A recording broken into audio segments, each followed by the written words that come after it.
You and I have been working on something that we've raised on this podcast in the past. It's an ambition of ours to start a lobby group to reform our system of government here in Australia. We're moving ahead with that plan. We've launched the website. It's called the Australians for Better Government. Now, if you want to get to that website, you can head to australiansforbetter.com. It'll be in the show notes.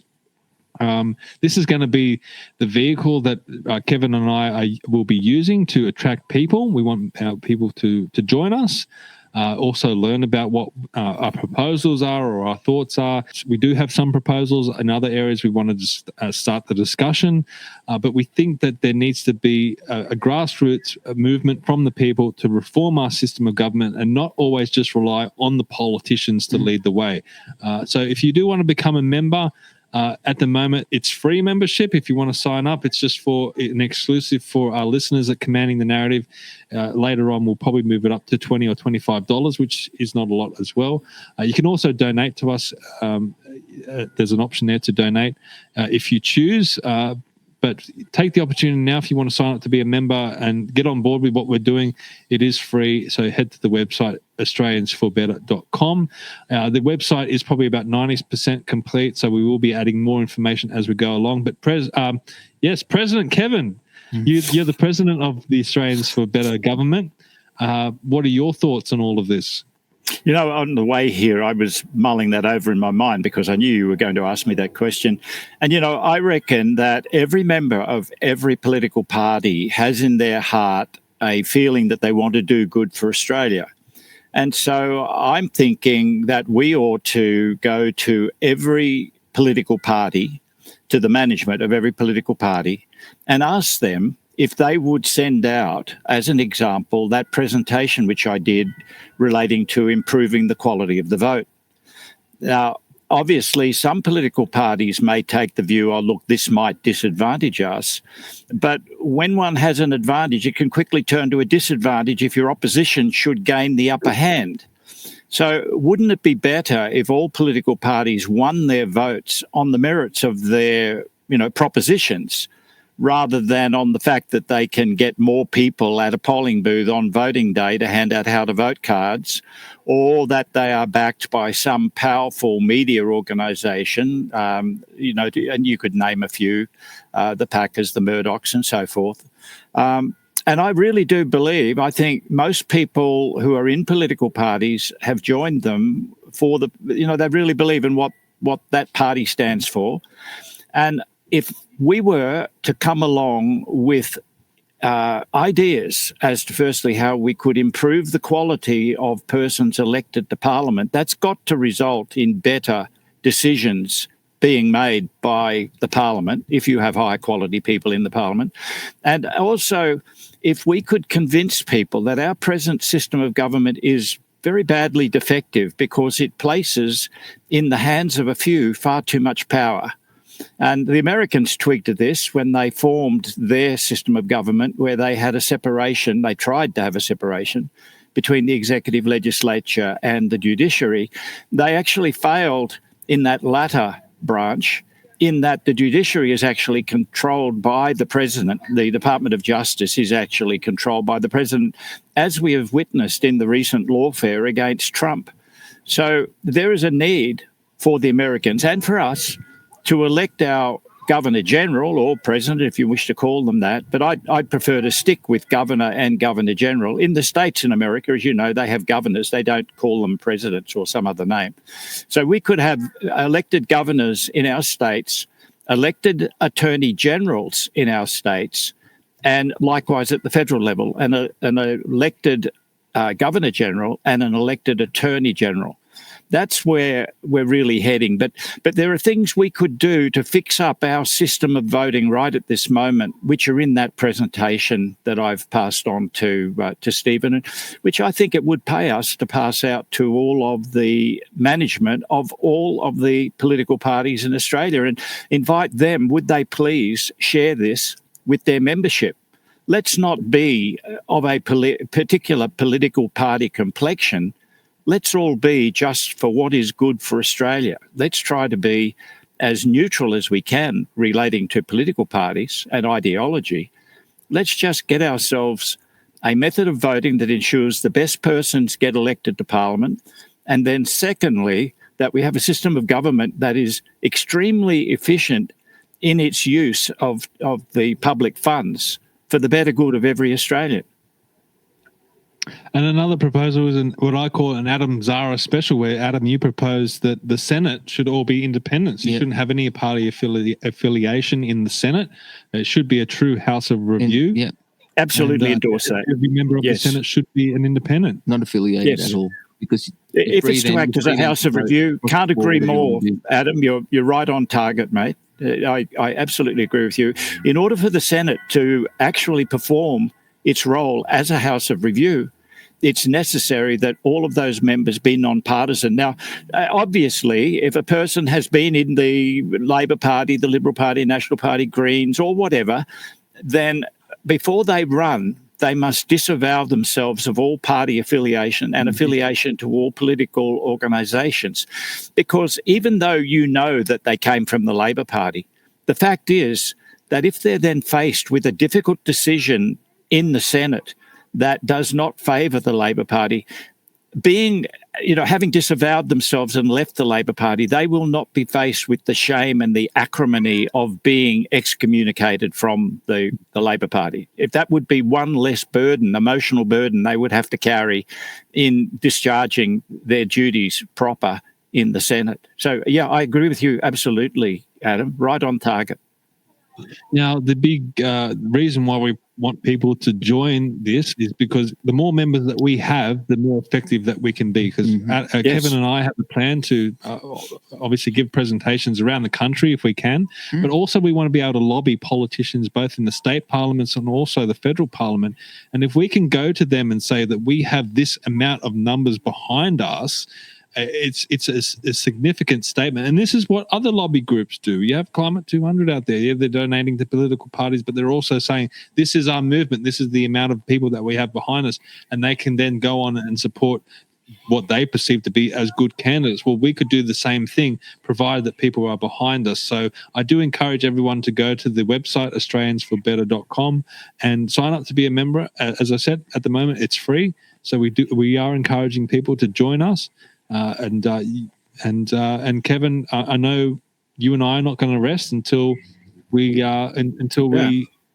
do this, because, as I said, we need a grassroots movement to start pushing for this stuff, because politicians never will. If we were waiting for politicians to come up with these ideas, they won't. We need a movement of people, everyday people, Australians, that are going to be pushing this. And look, mate, thank you for bringing us to this point, because a lot of this is based on your work, and I think it's fitting that you're the president of this group. Yeah, well, I actually count myself as extremely lucky to be in your company, because this, just as you've rightly pointed out, this will not happen unless we can enlist everybody in Australia as much as humanly possible. And I view you gentlemen as being the detonator to, causing this to explode. I think we can do this. I think we can. And as I've indicated to you before, it doesn't matter which political party you belong to. Every Australian should be interested in this. And it can only lead to a better outcome for our country and for our children, grandchildren, and their successors. And once again, look, thank you very much, Stephen. Even the Libertarians, Kevin? Yes. Oh, look, I think, well, I'm fairly confident. In fact, I'm sharing it with the Libertarians. I'm fairly confident that this resonates with the Libertarians.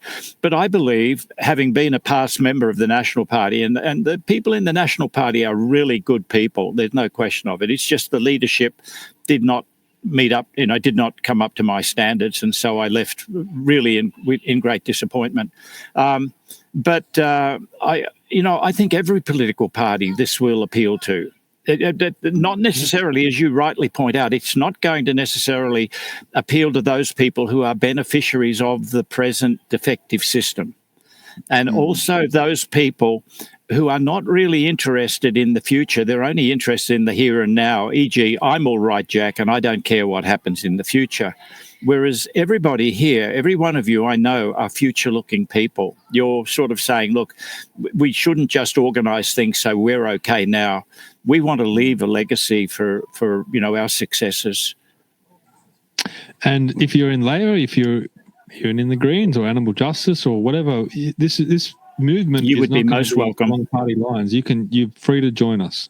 Yeah, you would be. I would embrace any member of any political party to come to this, because I can't see anything that we're doing which is aimed at which is to the detriment of a particular political party. It can only benefit every Australian. And you know me, I hate them all. So now, congratulations, guys, on that. Congratulations on putting it together and all the hard work that you've done behind the scenes to get this going. So good on you guys. No, thank you, Adam. We, Kevin, while we've got you, and we won't keep you too long, I do want to get your winners and losers from 2024 as well, because this is what we're heading towards. We're going to be doing that today. But do you guys want to ask a question to Kevin before we get to that point? Is there anything that interested you in that discussion that we just had? I'll need time to really look at it. I've been watching and speaking and hearing and listening all the way up. I know where you guys come. We've debated over this as well in person and stuff like that at different events. So all good. I'd like to say what I think was the big winner of this year, and that was the voice referendum. And I say that I'm sorry. That time flies when you're having fun. But if I can just say, but it's still, no, it actually still lingers on. It often comes into my consciousness, because despite the fact that the pro side of that referendum spent $600 million trying to convince everyday Australians to vote yes, they voted no. And that convinces me that was a litmus test, and that convinces me that the person in the street we can rely on, that the person in the street has more common sense often than those people who have numerous letters after their names. The fact that Canberra voted 70% in front of for the voice is actually an indication of the culture that exists in Canberra, and which is grossly out of step with the rest of the country. So no, I'm still bubbling about that, I have to tell you, and that's one of the reasons why I am so keen to do what Stephen and I and you gentlemen who have now been recruited wish to pursue, and that is I believe we can really trust the people of Australia if we go to them with cogent arguments and reasons why these changes should be made. I believe that they will agree to it. One in particular, which I can point to, which is in a way peripherally related to this business of government, is, I keep on raving on about it, Section 51, subsection 26, the race clause in our Constitution. I believe 90% of Australians would vote to get rid of that race clause, and they would agree with me that we should have a clause in our Constitution that specifically prohibits any government at any level within the Commonwealth or any government-funded entity from making laws or constructing regulations that discriminate in any way on the basis of a citizen's race, sex, or ancestry. You think about it. If we put that into our Constitution, much of the aggravation that the Marxists love to stir up to divide us, to cause us not to be a coherently unified society, it all disappears. The feminist movement, for example, if anybody is paying a woman money, not paying her as much as they're paying a man for equal work, then it's against our Constitution. It just solves everything, and it really ought to be there. So, yeah, I'm rather excited about this whole thing. I think we can really make a big difference to our country for the better. Sam's got a question for you, Kevin. Kevin, coming back to the Senate, you'll disagree with what I'm going to say. Do you think that the Senate should be abolished? No, absolutely, definitely not. I tell you why. And I had this argument with my father when I was about 15, and I knew everything. I was raving on to my father about how inefficient the government is, and they never get anything done, and we need to streamline. And my father said, son, two things. Firstly, you don't want to wake up one morning and find your world has totally changed. And the Germans pined for efficiency, and look where it got them. And those words have always stuck with me. My father was an incredibly stoic and noble man who served through the Second World War.